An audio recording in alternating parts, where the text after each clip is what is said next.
Deuteronomio capítulo 29 comienza diciendo: Estas son las palabras del pacto que el Señor mandó a Moisés que hiciera con los israelitas en la tierra de Moab, además del pacto que él había hecho con ellos en Horeb. Desde el verso 1 hasta el verso 18, entonces Moisés nos comienza a recordar estas palabras de este pacto y comienza recordándole al pueblo cómo ellos han visto todas las señales que el Señor hizo en la tierra de Egipto. Han podido ver con sus propios ojos, dice, las grandes señales y maravillas, pero aún así hasta el día de hoy no han podido comprender todo eso, no han podido ver con claridad.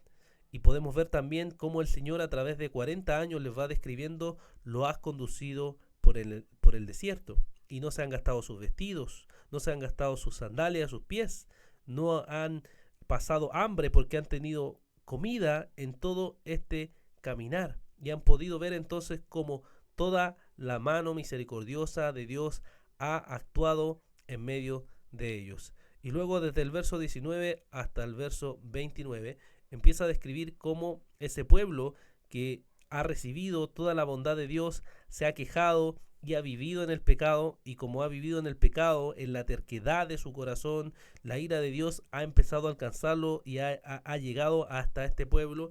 Y entonces los hombres, cuando vean, dirán: ¿por qué este pueblo está así? ¿Por qué ellos están enfrentando esto así? Y el verso 25 nos dice: porque han abandonado el pacto del Señor, el Dios de sus padres, que hizo con ellos cuando los sacó de la tierra de Egipto, y fueron y sirvieron a otros dioses, adoraron a otros dioses, y entonces la ira de Dios se encendió contra ellos. Por eso es que ellos están de esta manera. Es como nos va describiendo en esta segunda parte de este capítulo, y termina con este versículo conocido: las cosas secretas pertenecen al Señor nuestro Dios, pero las cosas reveladas nos pertenecen a nosotros y a nuestros hijos para siempre, a fin de que guardemos todas las palabras de esta ley.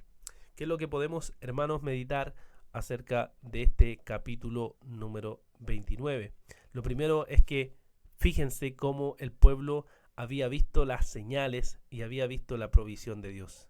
¿Podrías, hermano, tú decir que no has visto eso en tu vida? ¿No has visto cómo el Señor te ha mostrado señales en tu vida? Te ha mostrado momentos en tu vida, te ha mostrado su poder, la propia conversión, su poder actuando en medio de ti. ¿Podrías decir que no has visto ninguna señal de lo que Dios ha hecho en tu vida? Pero además, ¿acaso no has visto la provisión de Dios en tu vida? El sustento, momentos en que no tuviste trabajo, momentos en que no tenías nada, y sin embargo la provisión de Dios estaba ahí. Y aún así, en medio de eso, hermano, te rebelas contra Dios.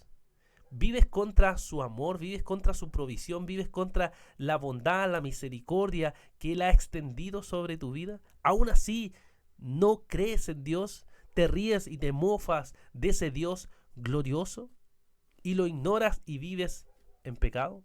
Eso es lo que nos quiere transmitir este capítulo. Nos quiere transmitir también por qué estás como estás hoy.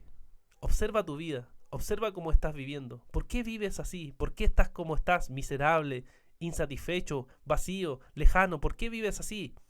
Y es porque has desobedecido a la palabra de Dios. Porque no has confiado en su palabra. Porque no has confiado en lo que la palabra de Dios dice. Y por eso vives como vives y estás como estás. Por eso tenemos que hacer caso a lo que la palabra de Dios nos ha revelado. No involucrarnos tanto en los misterios de Dios. Hay misterios de Dios que no podremos resolver. Incluso el misterio de la Santísima Trinidad. No podremos resolver completamente esas cosas en este mundo. Pero lo revelado nos llama a obedecer, nos llama a confiar, nos llama a creer.